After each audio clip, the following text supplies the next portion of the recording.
UFC 299 is officially 1 week away, and it's a massively stacked event. In the early prelims, we're going to see Cuban Olympic medalist Robelis de Spain make his UFC debut.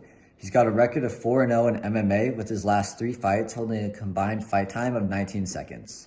Next in the prelims, we're going to see Gelton Almeida go up against Curtis Blades.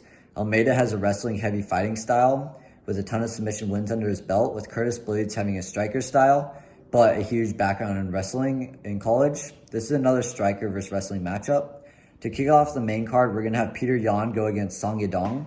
Both have great striking, as proved in the O'Malley fight with Peter Yan, but I believe that in this sense, Yadong is better on his feet, and in the O'Malley fight, Yan proved to be a much better wrestler than Song Yadong.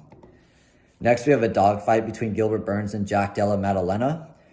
Burns is a UFC veteran and is considered to have some of the top Brazilian Jiu-Jitsu skills in the UFC.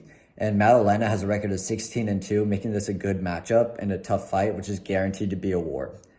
Coming right before the main and co-main event, we have loudmouth Kevin Holland go up against Bellator's personal highlight reel machine, Michael Venom Page. MVP has proved to be incredibly adept at his striking, but hasn't really been tested on the ground yet. We know that Holland has a black belt in BJJ and some creative striking, so we'll see how MVP does for his UFC debut.